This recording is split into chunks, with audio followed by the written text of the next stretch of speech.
G'day and welcome back to the channel. So in today's video, I'm going to be reacting to one of the most recent Huberman Lab podcasts with Dr. Stuart McGill entitled Build a Strong Pain-Proof Back. For the hugely popular Huberman Lab podcast to cover something that I deal with every single day, it's such a great opportunity to shine some light on the concepts and the strategies that could genuinely be meaningful to the people who need to hear them. And as someone who is actively trying to better understand why back pain occurs and what the best strategies are to solve back pain, I think my cultivated expertise might be very useful to add on top of this information. And I want to make it very clear at this point that I have the utmost respect for both Andrew Huberman and Dr. Stuart McGill. In no way is anything that I may say in this video meant to be a negative or a slight or any type of judgment on them as professionals and human beings. So let's dive into it.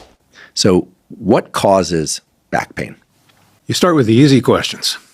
So right off the bat, I think the most important context that I can provide anyone listening to this podcast or watching this podcast is that one of the biggest misconceptions that people have about the onset of their back pain is that the moment that you hurt your back, it's not the start of something new. Instead, it's often the last straw. The moment that you hurt yourself and your back or your back tissue became painful, it's often the final straw of a build-up that you took into that moment, and that moment was just the last piece of the puzzle that dumped you over that threshold and into that pain experience. What causes back pain? Back pain is a symptom. Genetics loads the gun, exposure pulls the trigger, and then the psychosocial milieu around the individual influences how they respond to the pain. So this is a really interesting summary by Dr. Stuart McGill. And essentially what he's saying is that genetics can certainly lean you towards one direction or another, either towards back pain or away from back pain. But there's a very strong contribution by how you use your back, but also who you are as a person. Past history or past trauma, your relationship with pain, and genetics aside, there's all these factors that we have a lot of control over in theory. Obviously we can't do much about your genetics.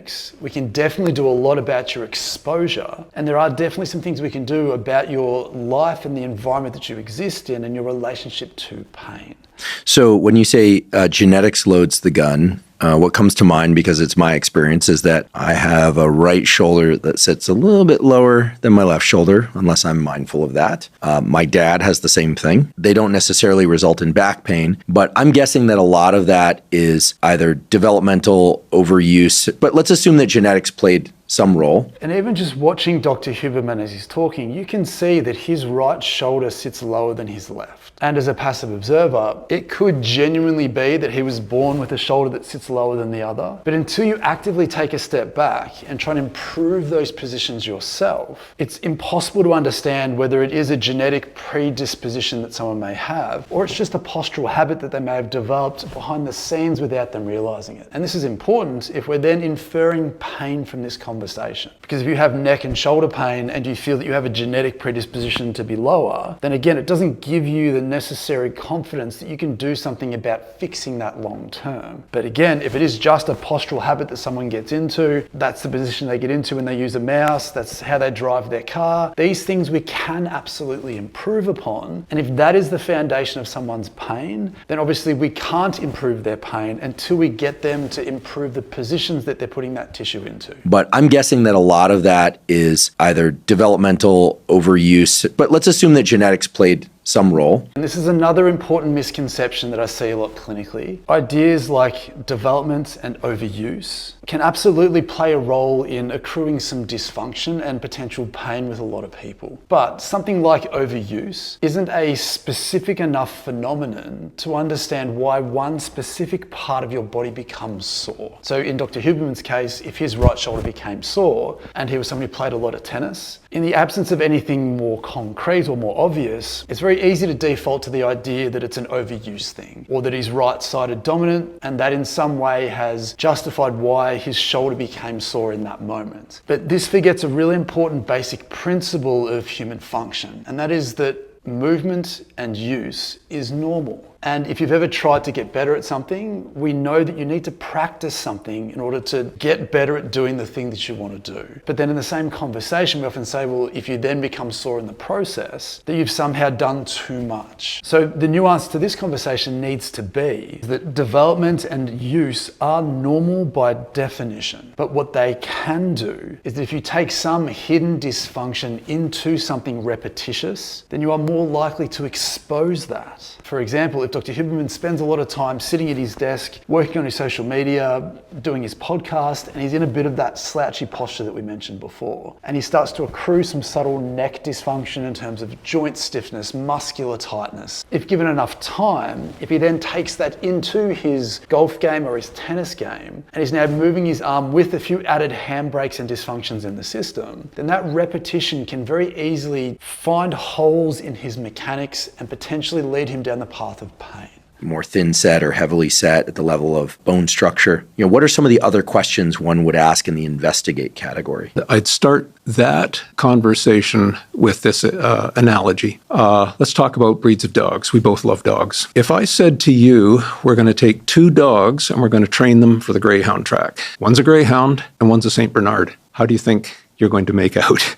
The St. Bernard, no matter how you train it or condition it, will never make it to the performing on a greyhound track. But now let's drill down and talk about spines. It's interesting when you look at the basic anatomical structure of an individual. We just did that with dogs. Imagine if I took a thin willow branch. I could bend that willow branch back and forth over and over, and it wouldn't accumulate stress. But if I took that same willow branch and loaded it top to bottom, it would just bend and break. Now I'm going to change that willow branch into a thicker stick, and I bend the stick once and it shatters. However, let's compress the same stick. It can bear tremendous compression. So there's a very fast example on spines. What Dr. McGill is saying here is that depending on the type of spine that you have, if you have a more thin, flexible spine, you may be better suited to more bendy related tasks. And he goes on to mention about sit-ups, for example. But on the other hand, if you have a sort of a thicker, broader spine, then you are more likely to handle the compressive loading forces. And well, I think that's obviously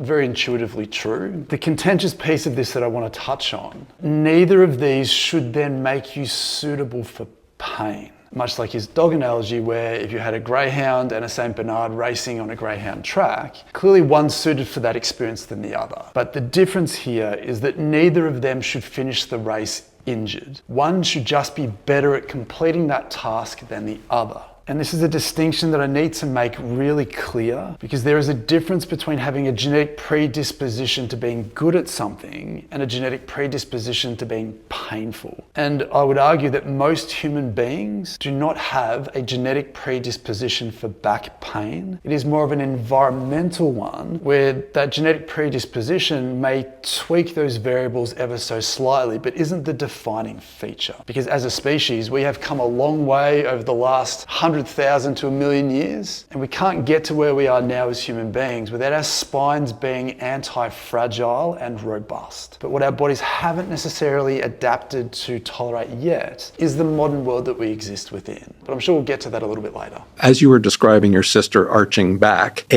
I know she has discs that are full of fluid to allow the mobility to take place in the discs. Mm-hmm. I also know that if we looked at an x-ray from the side, the posterior spinous processes, she will have a large space between each one when she's standing upright. So when she extends back, those spaces will come together, and eventually the spines, what we call it, kissing spines. And it takes me back to some of the old Russian techniques for bench press. They would bench press with a huge arch in their back. And other people would say, I'm going to try and mimic that particular bench press technique. They didn't realize that when we work with a person who has a huge arch, they have big spaces between those spinous processes. And if you don't have those big spaces, you are going to crush the interspinous ligaments, which naturally are between those spaces, and you will now fire off a whole set of new problems. So this is where I guess my experience as a physio comes to the fore. What Dr. McGill is saying is that if someone has pain with extension, that on an x-ray, a side view of an x-ray, it's more likely that they have less space between the spinous processes or the bumps down the back of your spine. spine. We need to be very careful of the language that we use to define why someone becomes sore, because what we know about the human spine is that extension is normal. It's just a normal part of moving your spine through space. It's designed to bend backwards, much like it's designed to bend forwards,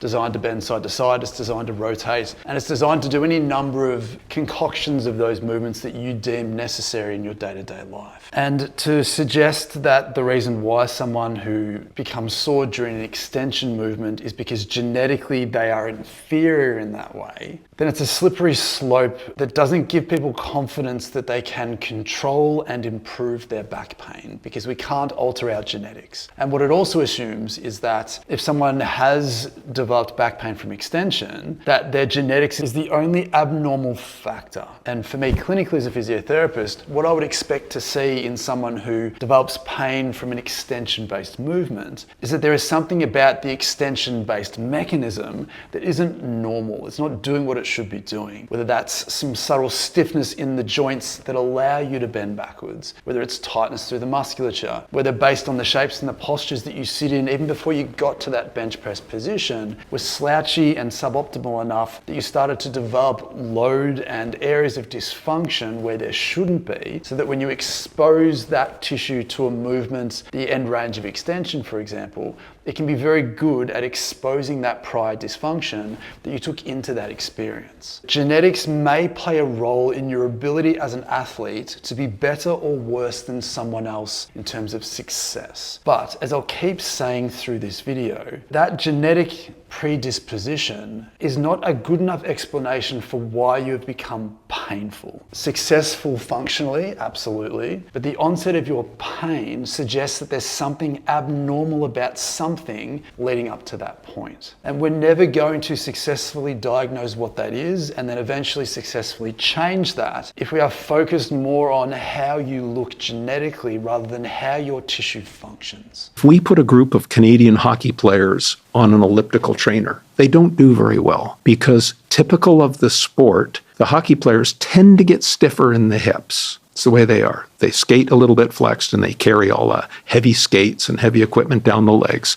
They get stiffer in the hips. When they go on the elliptical, their hips don't have the range of motion and their spine and pelvis gyrates with every rotation on the elliptical trainer.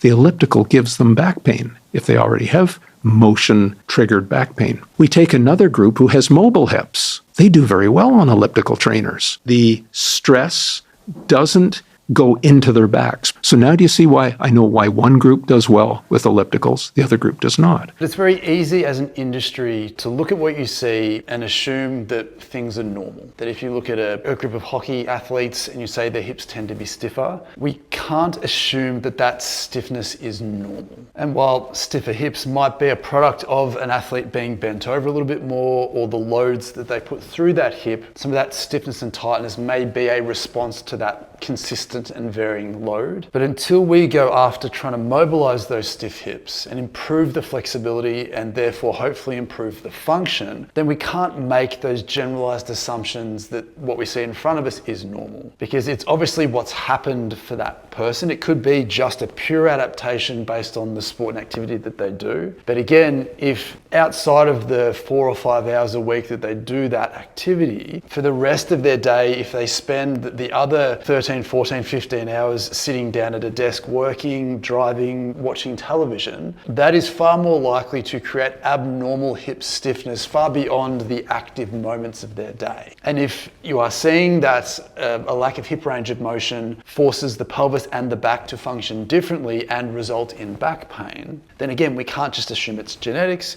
We can't just assume that it's just a sport-related issue when there's a broader perspective that potentially shows us that there's this other piece of the puzzle that we can easily miss if we're not looking for it. The Palloff press is a long lever exercise. Take a load, usually with a cable or a band that's held laterally, and you increase the length of the lever, which you have to resist because So you it's punch it out from the body. Yeah, you try and it's causing you to twist, but it also creates a tremendous shear load on your spine. That was triggering his pain. So we took out the Palloff press, which for him right now is replicating his symptoms. But if you're playing in the NHL, you should be able to do a Palloff press. So this is informing the programming that we're going to do. And this is another really good point that Dr. McGill mentions, is that it's so easy for someone to tell you to stop doing the thing that annoys your symptoms, that gives you back pain. And in this instance, if a pull-off press is doing something that's stirring up your symptoms, it's very reasonable to put it aside for the time being. As Dr. McGill mentions, if you're a pro hockey player, you should have the capacity and the tolerance to do that. So once that person's symptoms have settled, it's really important that they then graduate back to being able to do that successfully, because they should be able to do that successfully without pain. I'll just explain the running mechanics here for a minute. So if you're running along, you have a center of mass. You have to bias the force under your feet behind the center of mass to propel you forward. Because if it's in front of the center of mass, you're actually braking, which wouldn't win you a gold medal. And this is an aside, but a really good point. The same thing applies to both running and walking. If you are someone who heel strikes, where you step out in front of yourself, that's the handbrake that Dr. McGill's talking about. And when we look at things like pose running or chi running, or if you look at a one-year-old who runs for the first time, as Dr. McGill mentions, we often need to maintain a neutral spinal position, a neutral trunk position. We lean forward enough to initiate motion, and then we need our feet to move up and down underneath, if not behind, that line of force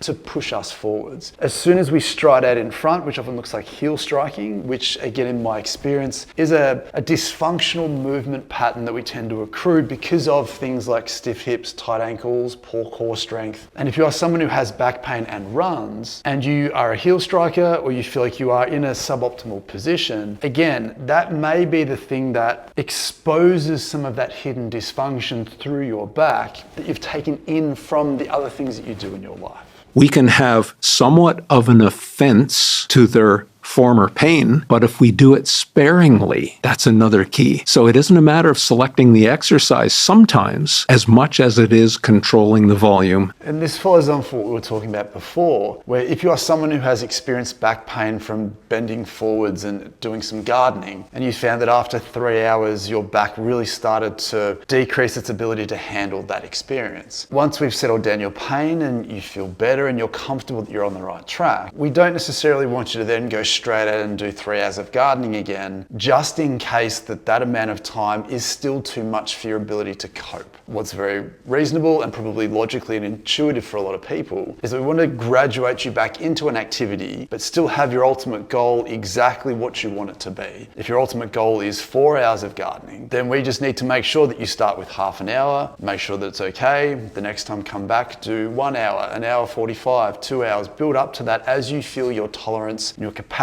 to handle that activity improves. And again, I keep mentioning this, but I think it's a perspective that gets missed so much in rehabilitation, is that 3 hours and 23 minutes isn't the problem on its own. It's just very good at exposing and means testing the quality of your lower back capacity and mechanics. And again, it's not just a strength game where you just need to pummel out the planks and the pull-off presses and the strength exercises. It's making sure that your hips are mobile so that when you bend forward to garden, the bending happens from your hips and you're not coming to the end of your range, but then needing your back to make up the difference where your hips could do that on their own. It's about making sure that the joints and the tissues of your spine are mobile and loose, not just strong, robust, and have built up the necessary muscular endurance.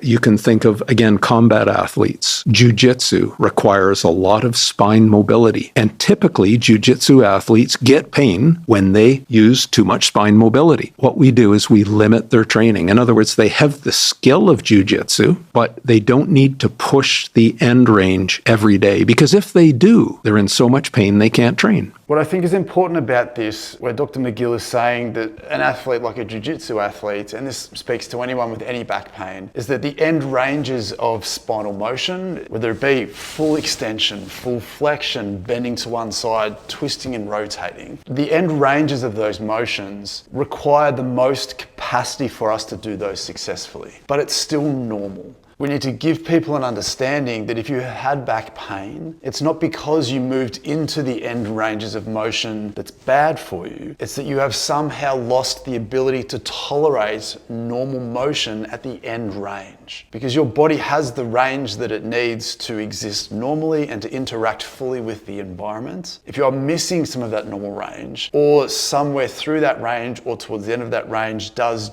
genuinely contribute to your symptoms, then again, it's just testing out the quality of your mechanics before you even got to that point. So again, strength, mobility, postures, habits, all those sorts of things. The end range of movement, the extremes of movement, can just be good at exposing those hidden deficiencies that you would have had no idea existed if you weren't moving into those ranges. People train hard and they feel the muscle burn and they talk about muscle, but they don't talk about their joints. And the key to long life is don't mess up your joints. You can train hard and build muscle, but muscle is adaptive and resilient. Joints are not so much. And if you start messing those up when you're younger, by training too hard, you'll find that, oh, I was training at this intensity because I wanted to be strong when I'm 70 and 80. They'll find that, no, their knees ache. They can't get down on their knees anymore. They have to crawl up a chair or a wall. So based on what I've come to understand over the last 20 years, we need to be very careful telling people that training too hard can cause joint dysfunction, that you can wear your joints out. Because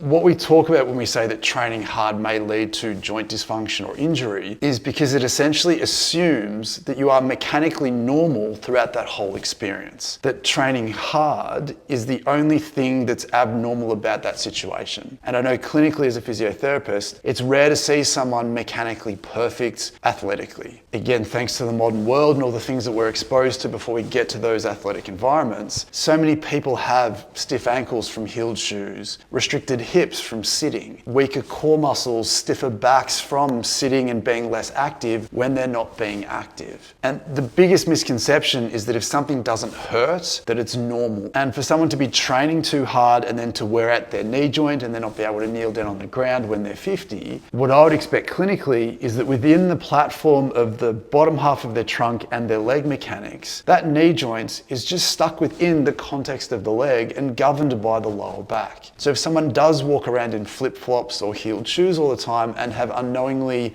stiffened up their ankle, then every step, every running stride that they take, there's the capacity for your leg to be trying to work around that restriction to the detriment of everything above that, which the knee obviously fits within. Similarly, if their lower backs become a little bit stiff from sitting and slouching for hours at a day at work, and where that part of their back that's become dysfunctional is also the section of their back that influences the function of their gluteal muscles, and they develop some gluteal inhibition, then again, your hip's ability to support and stabilize the knee from above is diminished. So I think it's really important that we just be careful saying things like training too hard can lead to this or lead to that, if it isn't getting stronger, getting fitter, getting better at what you do, which is the purpose of training hard. In fact, I can look to the times when I've been injured training, and almost always it's because somebody invited me to join their workout and we got into a little bit of a competitive spirit. You push yourself to 100% on that day, and 2 weeks later you've got something you're dealing with, or 2 days later you've got something and you go, God, was that really worth it?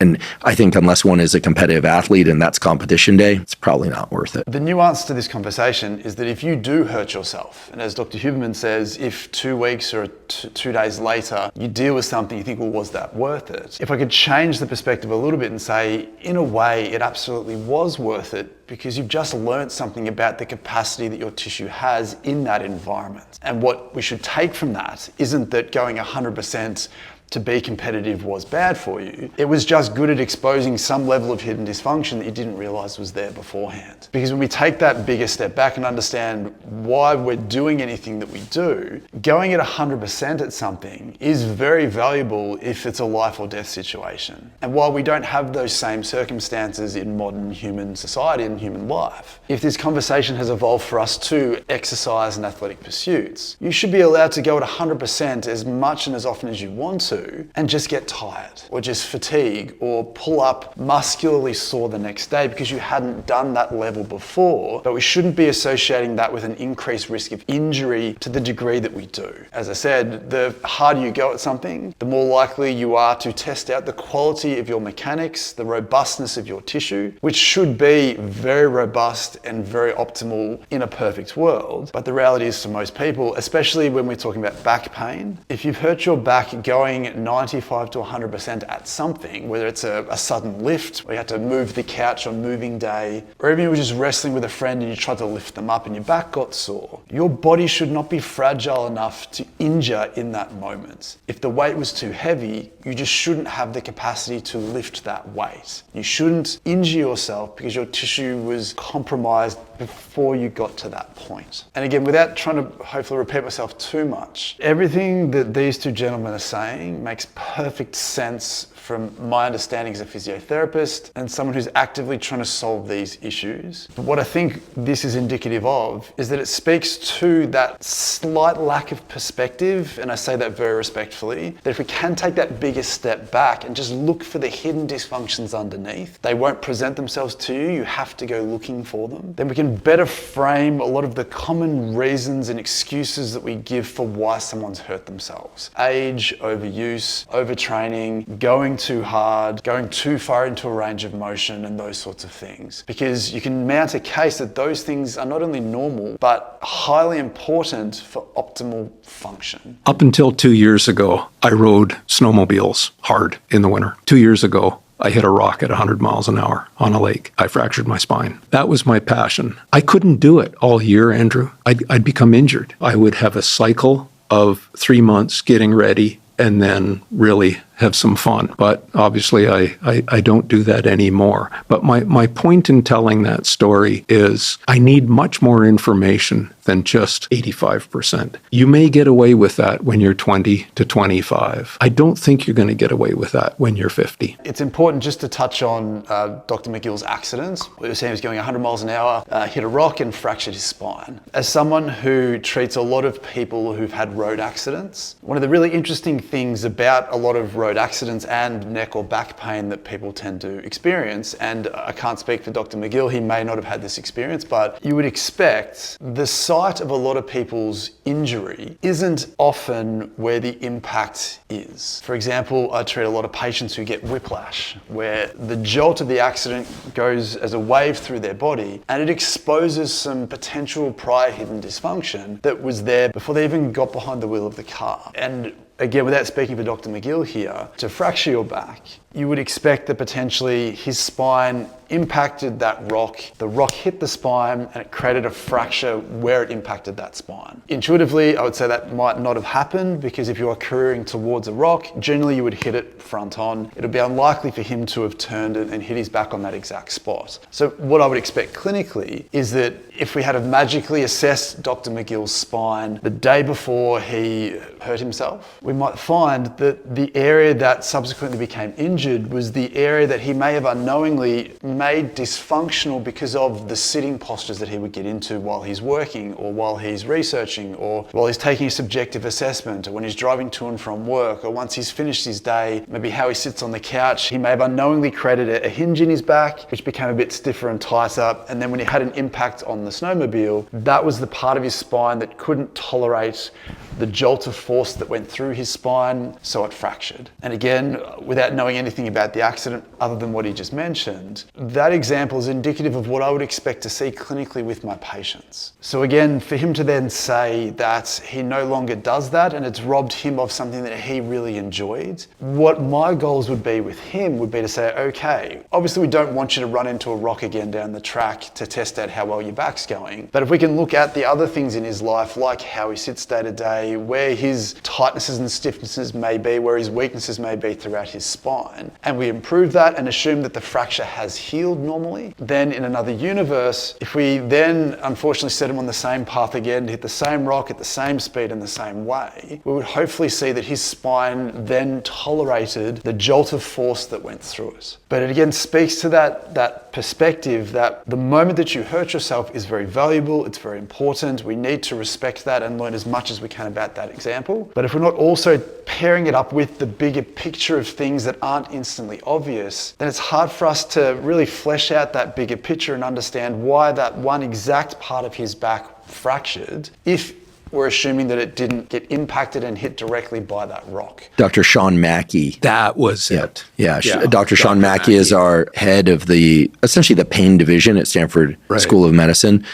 He's an MD and PhD, and he's a big proponent of the biopsychosocial model of pain, which probably makes sense for us to discuss now. As the name suggests, it incorporates psychological elements. It incorporates, of course, physiological elements. And it points to, as I recall, 7 or more paths to dealing with pain, some of which include thoughts about one's emotional state, stress level, sleep. All of these things clearly play a role in pain and rehabilitation from pain. So the biopsychosocial model is one that we follow in physiotherapy. And what it essentially means is that we can't just look at you as a sore back. We need to consider you as a fully fledged human being that exists in the world. And as I've spoken to probably ad nauseum already, we do need that holistic view to better understand what it is about you and your life that has led you down this path where you've experienced this consequence of back pain. For me, clinically, as a physiotherapist who deals quite a lot with chronic back pain patients, my experience has shown me that chronic low back pain is just as much, if not more, about the psychology or the nervous system's ability to be heightened and stuck in that fight or flight response than it is the musculoskeletal dysfunction. The reality for a lot of people with chronic low back pain is that the amount or the severity of their back pain is potentially no different to everyone else who doesn't have chronic low back pain. It's just that there's a distinct possibility that your own specific history, whether it is abuse, physical or sexual, whether it's financial stress, religious stress, cultural stress, family stress, work stress, something about your life may have left you in a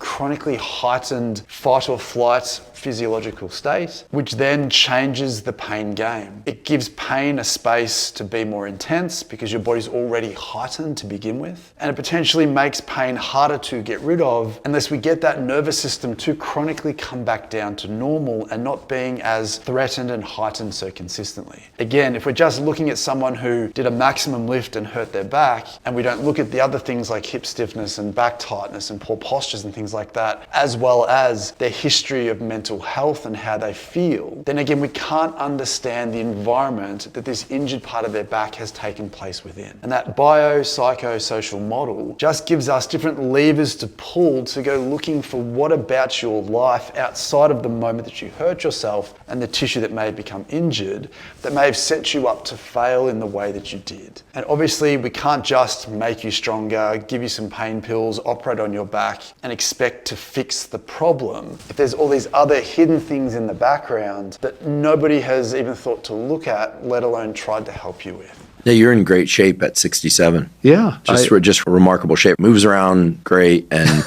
your posture's great. You're in awesome shape for any age, much less 67. So that's a testament to your methods. Well, the point was, it's okay to push when you're younger. You don't have the capacity to push now. If I go into pain, I'm in pain for a few days, not an hour. So you're cautious. Yeah, and older people will get to that point. Again, I think a really important perspective about this, where Dr. McGill is essentially saying that with regards to pushing through pain, you probably are more able to do that when you were younger because you still have a lot of that capacity at your disposal. But as I mentioned before, I think it's still really important that we are very careful to not be blaming age for dysfunction. Again, aging is normal. There are absolutely age-related changes that you should consider are normal. Some of us get a little bit grayer, we get a few more wrinkles. The maximum amount of weight that we can lift at any point in time may just start to wane as we get older. Our endurance may drop off a little bit after it's reached its peak, but we need to stop this conversation short when it starts deviating towards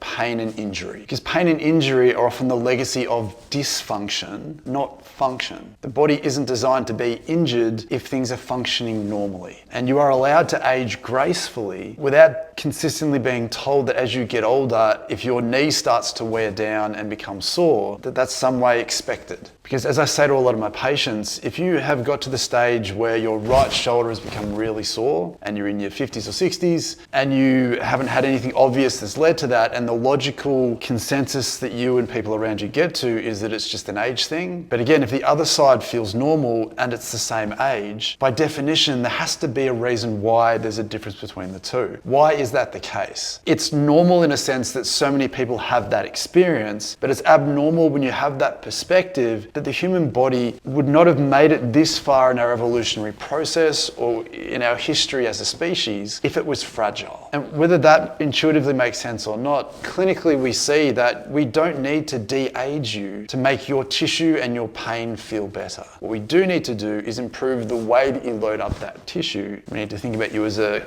complete human being to understand why it's become sore. But we've got to stop including pain, injury, and dysfunction in that conversation just because. I notice if I travel and it forces me to sit for long periods of time, and then the next day I train with any kind of hip hinge movement, it flares up again. Right. Don't forget to use your lumbar on the airplane. Right, yes. Dr. McGill gave me this little pillow called lumbar that inflates you, put it in the lower back, and it's a wonderful tool. Right. That gives you resilience. The lumbar that they're talking about is essentially what we tend to call a lumbar roll or a lumbar support. You just have a tool, a device, a rolled up towel, a scrunched up cushion, and you place that into your lower back to hold you into an ideal position while you're doing the things you have to do, whether that be traveling in a car, traveling in a plane, being forced to sit down at your desk while you're doing your work, even just sitting on the couch watching TV, having something in your lower back to stop you from slouching into that couch or that seat and filling that gap with something other than your back is a fantastic strategy for anyone looking to optimize their sitting experience, especially if you have back pain, but even if you just want to give yourself a great chance to not get back pain in the future. I can talk about damage, which is interesting. We've probably loaded more spines than any other laboratory in the world. If we put a cadaveric spine that is what we call a virgin spine. In other words, it came from a young donor, it wasn't traumatized, so there's no pre-existing cumulative damage to it. If you put it in a sitting posture, you cannot create new injury. So I would respectfully say that my experience is a little bit different with this point, where Dr. McGill is saying that sitting can't cause damage in a healthy spine. Sitting isn't dynamic or threatening enough to cause you a serious injury the one time that you do it. But what I find clinically with my patients when I'm trying to better understand why their disc has bulged when they're doing something simple like picking up a pillow off the ground, I would argue that sitting has more of a death by 1,000 cuts type phenomenon to it rather than the misstepping one time and injuring your back doing something physical type scenario. And the reason why I sort of find this a lot clinically is that depending on where someone's dysfunction is in their spine, not necessarily where their pain is, because that's not always a reliable indicator of where the dysfunction is that's causing that pain. But when we can take a big enough step back and understand that this exact part of someone's spine is the pain causing tissue, where when we treat that tissue, we see a resolution or an improvement in the symptoms that might be referring somewhere else or causing dysfunction somewhere else in the chain. Once we've localized and we understand the exact part of someone's back that has become dysfunctional enough to contribute to their pain, what we often find is when you then take that step back and look at the way that people sit, how they sit on the couch, how they sit at their computer, how they sit when they're driving the car, how they stand and lean over a bed like I do while I'm treating people, it very quickly becomes obvious that those two scenarios are connected, where the shape that someone puts their back into when they sink back into their chair while they're driving, the hinge point of that dysfunction often very clearly lines up with the exact origin of where someone's pain is coming from.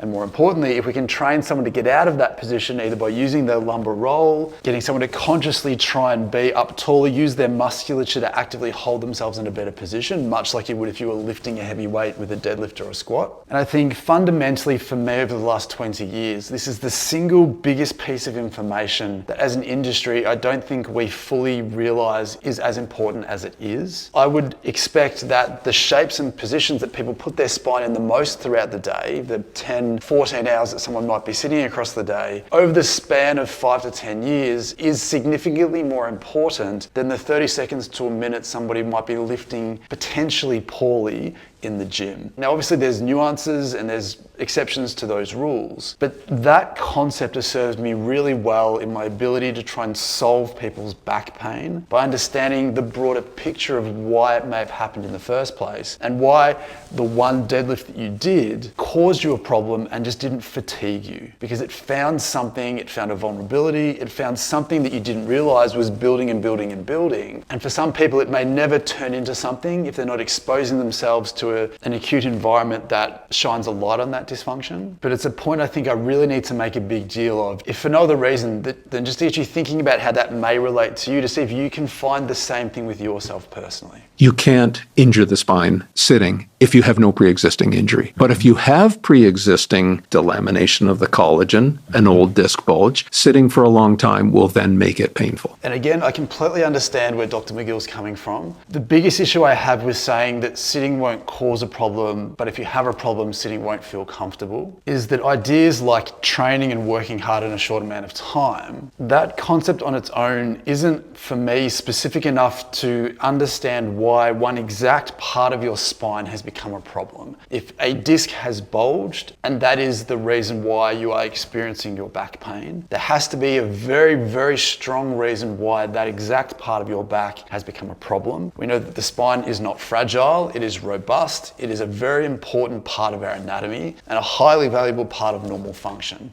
And it can be easy to blame poor technique, but there are so many people out there who do not go to the gym, who do not lift weights, and they develop back pain or disc dysfunction or something like that. Everybody has a sitting load. Everybody tends to sit from the moment that they can stand as a kid. We've got this environment where we're forced to sit at school, we're forced to sit while traveling. A lot of people tend to sit and relax from all the sitting that they've done throughout the day by kicking their feet up and watching some TV. For me, clinically, this tends to do a far better job of explaining why someone can eventually, death by 1,000 cuts, develop a vulnerability in their spine that training or moving your back, lifting something, bending the wrong way may expose and then turn into something more sinister.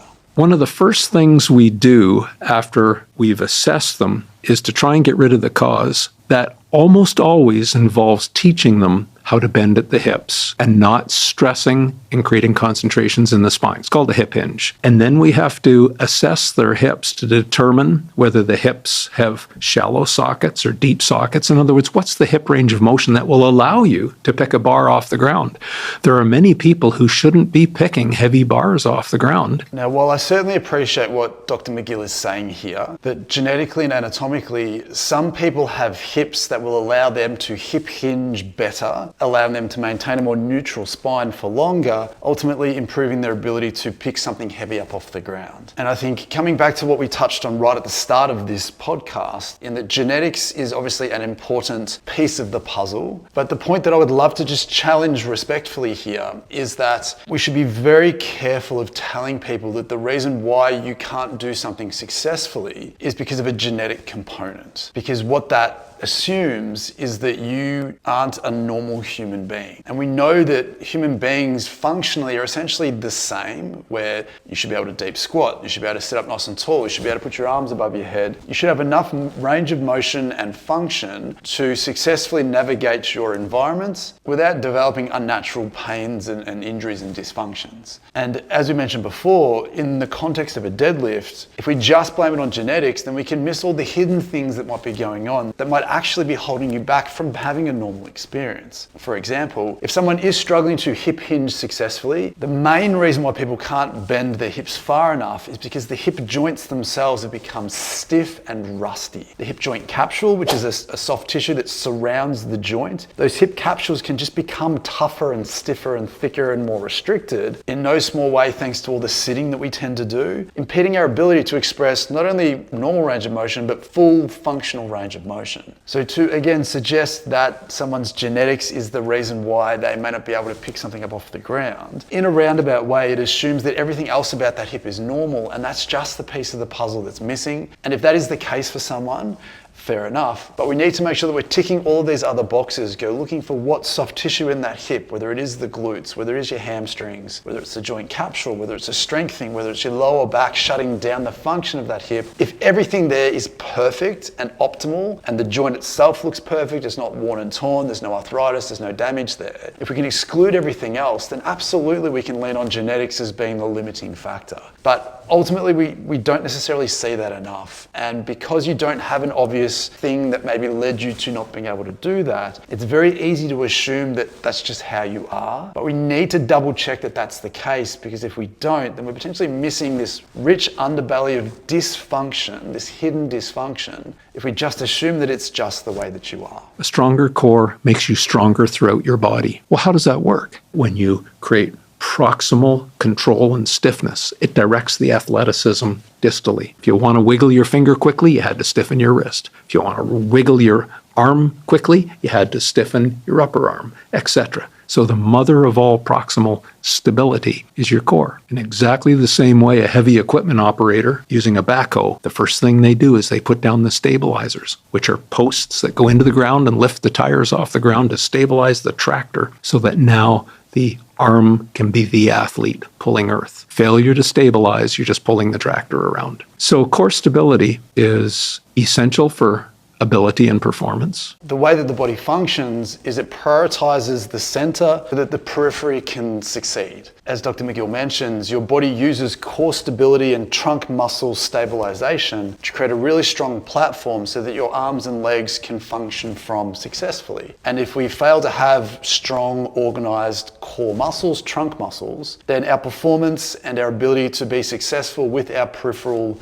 limb movements becomes diminished. And this is one of the things that I find clinically quite a lot, is that a lot of people who have ankle problems, knee problems, hip problems, shoulder problems, elbow problems, wrist problems, they may have their specific isolated peripheral dysfunction that needs attending to. But if we're also not looking at how the spine is functioning from a positioning perspective, which is postures and shapes, how mobile it is, how strong it is, if we aren't looking at those features as well, then we probably aren't fully realizing the bigger picture of why one specific part of our peripheral system has become dysfunctional. I just need to give a little bit of a context to this now. If we take someone's disc who's never been traumatized, so they're a young person, they can expose their spine to mobility, be it yoga or ballet or whatever, and they will probably increase the range of motion and mobility. They can strength train and toughen the collagen in the end plate and build some bone. In other words, they can do both, Andrew. But once you have an injury to the disc and you lose a little bit of disc height, the world changes. So now you're forced to make a compromise. Most people, we can get them to do one or the other. They can maintain mobility to play golf. We can manage you to achieve that.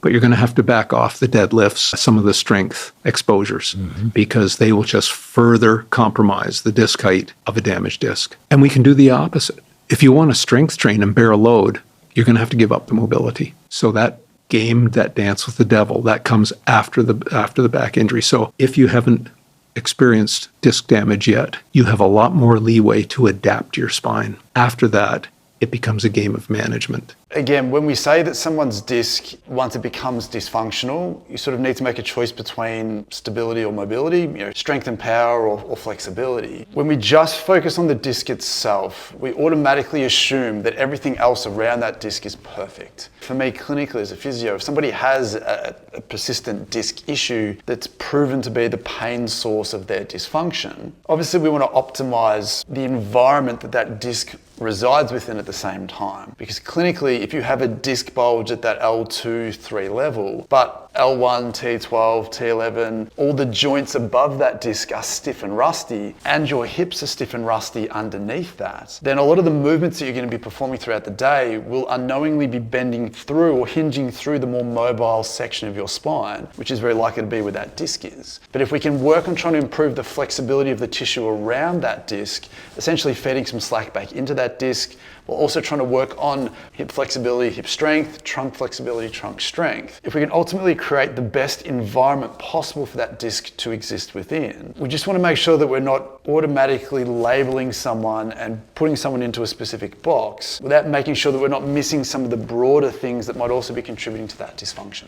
So interestingly, just having wrapped up watching the podcast, it was just very interesting listening to two people who are at the very top of their field talking about things that they know a lot about. The more airtime we can give to people trying to help other people with back pain, the better we'll ultimately all be. But once again, thank you very much for watching and hope to see you in the next one.